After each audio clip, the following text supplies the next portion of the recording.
Thank you for everything. I gave my husband a respectful nod, handed him the divorce papers, and left the house. He always put work first and couldn't handle household chores. Without me, he'd surely struggle. Let him realize just how helpless he is. My name is Susan. I quit my job right after we got married and became a homemaker. My husband Robert was my former boss, known for his exceptional work skills. Ever since I started working under Robert, he was always there to help. He often gave me advice about work, and eventually we started going out for dinners, privately. We began dating secretly at work and announced our relationship when we decided to get married. When I shared the news of our marriage, many female colleagues were envious. Becoming a homemaker was Robert's idea. However, once we started our married life, Robert began to look down on me. You just laze around at home and still get to eat. You're really lucky. Who do you think provides for this lifestyle? You should be grateful to me. If I tried to go out on a weekday, he'd make a displeased face. Going out for lunch while I'm working? Who do you think earns the money for that lunch? Think about it. I started to feel reluctant to go out, fearing Robert's reaction, and began to stay home more. Is this my life now? Just waiting for Robert to come home? I can't stand this. I felt like I needed a change. Determined, I decided to work outside again. But Robert wouldn't allow me to work part-time. You want to work? Is my salary not enough for you? That's not it. I tried to explain desperately. I feel suffocated staying at home all the time. You think of work as just a breather? Are you taking it lightly? He bombarded me with accusations, but I knew if I backed down, nothing would change. I pleaded with Robert. After much persuasion, he finally agreed to let me work part-time, on the condition that I wouldn't neglect household chores. Working outside after a long time was nerve-wracking, but it felt refreshing. I worked hard to ensure Robert had no complaints about the housework after my part-time job. It was tough initially, but I gradually found my rhythm. Around that time, Robert's mother passed away. I informed my part-time job about the sad news and asked for some time off, which they kindly granted. I went back and forth between Robert's family home and our house, preparing for the funeral and taking care of my father-in-law. After the funeral, Robert told me, "You only need to visit my family home every other day. Daily cleaning and laundry aren't necessary, right? Just prepare meals that my dad can easily heat up." It seemed he was concerned that his needs would be neglected if I visited his family home daily. If I continued to care for father-in-law, I wouldn't be able to keep my part-time job. When I expressed this to Robert, he responded with annoyance. It doesn't matter if 1 or 2 employees are absent, right? Just reduce your working days. If they complain, just quit. It's not like you're earning much. It's just a breather for you. Reluctantly, I reduced my working days, but I felt guilty for constantly asking for flexibility. I wish father-in-law could take care of himself, but father-in-law was adamant. Household chores are a woman's job. He wouldn't do any cleaning or laundry. He was also picky about food. This is too salty. Or, I want something else. For common complaints. Because of this, I often returned home late from his place. One such day, father-in-law didn't want to eat the pot roast 2 days in a row. I had to prepare another meal, which made me late. You're late! What were you doing? Where's my dinner? Robert, already home, shouted angrily. I'm sorry, father-in-law wanted something different, so I had to make another meal. I'll serve dinner right away. I served Robert the pot roast I brought back. What's this? You promised to take care of the house as usual, right? If this happens again, you'll have to quit your part-time job. Wait a minute. I was late because I went to your family home, not because of my part-time job. Enough! You're stretched thin because of that part-time job. Don't ever make me wait again after I come home from work. I knew arguing wouldn't change his mind, but I couldn't accept it. I continued to juggle household chores, caring for father-in-law and my part-time job, sacrificing sleep. Then one day, I received an unexpected call from my mom. Susan, Your dad's been diagnosed with a severe illness and needs to be hospitalized. I learned that Dad's cancer was advanced and beyond treatment. I wanted to visit him immediately, but Robert was unsympathetic. Visiting him won't change anything. Focus on our home. Reluctantly, I took early leaves from my part-time job to visit Dad. Half a year later, Dad passed away. While helping my devastated mom with funeral preparations, I informed Robert about the funeral date. His response was intimidating. You'll be back before I return from work, right? I don't want to wait for dinner again. You're attending the funeral too, right? Why would I? It's a weekday and I have work. My dad just passed away. Can't you take paid leave? In theory, yes, but I have important meetings. It's not that simple. It should be a priority to bid farewell to a family member. When your mom passed, I took several days off. I'm still adjusting my work schedule for you.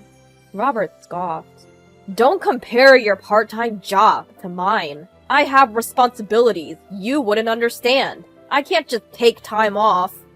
After more pleading, he reluctantly agreed. Fine, I'll take a few hours off for the funeral. Saying so, Robert forcibly ended the conversation. With the funeral preparations, I visited my family home more often, took more days off from work, and reduced my visits to father-in-law to every third day. Consequently, I could only manage household chores every third day. Robert grew more irritable. You've been slacking off with the chores. You haven't cleaned in 2 days. Because I desperately excused myself to him. I was helping Mom all day 2 days ago, and visited father-in-law yesterday. Excuses again? Your mom has been managing the house for years. Why does she need so much help now? After Dad's passing, she's too devastated to do anything. I want to be there for her. Robert dismissed her grief. She's just being weak. Your dad's illness wasn't sudden. She should have been prepared. This is why I say women. How can you say that? Even if she knew losing a lifelong partner is devastating. Can't you understand her feelings? I'm saying she should face reality. Your dad should have planned better. Leaving without preparing his wife is irresponsible. How can you speak of my family like that? Don't you have any respect for them? What's there to respect? Just because they're older? That's naive thinking. Watching my silent anger, Robert sneered and said, Why should anyone respect your family? Just because they're older? That's naive thinking, isn't it? How can you say that? Not just about my mom, but also about my dad, who passed away after a long illness. That was the moment I decided to cut ties with Robert. I can't talk to him anymore. Just being in the same room with him makes my skin crawl. I began to secretly prepare to leave the house, using the funeral preparations as a cover. I discreetly moved my belongings to my parents' home. It was hard to tell my grieving mom about the current situation, but I couldn't bear it any longer. I couldn't stand Robert's attitude, and I wanted to move back home. When I told my mom, she comforted me, saying, You've done well so far. If Susan wants to come back, I'd be more than happy. It won't be lonely here with you. Thank you, Mom. It's better to free yourself from Robert and find new happiness than to force a marriage. With those words from my mom, I felt reassured and continued my preparations to leave. I kept my emotions in check, flawlessly handling household chores and taking care of my father-in-law. It's just a little longer of enduring doing things for my husband. As long as I did the housework, Robert didn't complain, and we avoided unnecessary conversations. On the day of the funeral, after briefly paying his respects, Robert returned to work without much of a goodbye. Robert, you're really going back to work, huh? My mom looked disappointed. Even though she knew about our situation, she had hoped he would take a break from work during this time. Apparently, that's what Mom was expecting. Did you see, Mom? That's just how he is. Hearing my indifferent comment, my mom replied, Well, I guess there's nothing we can do. We both felt reassured that our decision to divorce was the right one. After the funeral, as usual, Robert returned from work. "I'm back!" "Welcome home!" Robert shouted at my curt response. "Welcome home? That's it? I took time off work for the funeral because of you. You should thank me." "Thank you?" "Yes, your family interfered with my work. Now say it!" Robert sat arrogantly on the sofa, waiting for my response. I bowed slightly to him and said, "Thank you for everything so far." "What did you just say? So far? What do you mean?" I quickly handed Robert the divorce papers. "What? Divorce papers? What's this about?" "It means exactly what it says. I want a divorce." Robert burst into laughter. "Ha ha ha! You think you can live without my money? If you have time for jokes, make dinner." "I'm serious. I'm leaving to live with my mom. She's okay with it. I've saved some money from my part-time job, and they're considering offering me a full-time position." "What? A full-time job? For someone as inefficient as you?" "Goodbye." I handed the stunned Robert the divorce papers and left with just one bag. When I arrived at my parents' house, I fell asleep talking about my hardships and memories of my dad with my mom. Robert kept contacting me, but I ignored all his messages. His messages were still condescending. "How can a wife leave her husband like that? Apologize and come back, and I'll forgive you this time." Ignoring him was the right choice. Robert never came to my parents' house. His pride wouldn't allow it. Thanks to that, my mom and I lived peacefully. A few days later, I realized I left something at the house and sneaked back while Robert was at work. The house was a mess. Garbage and dust were everywhere, with fast food wrappers scattered in the kitchen and wrinkled clothes all over the floor. It seemed Robert hadn't done any housework. I wonder how his dad is doing.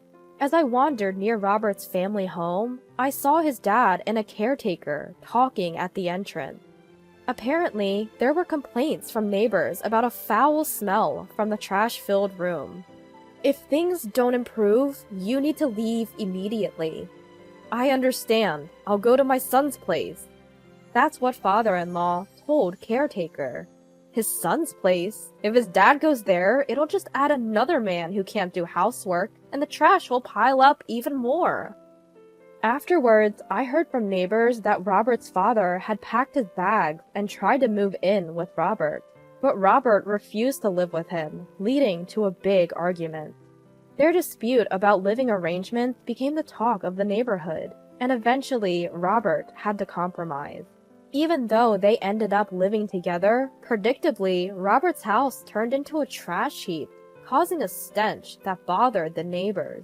Robert, now going to work in wrinkled and dirty shirts, was quickly losing respect from those around him.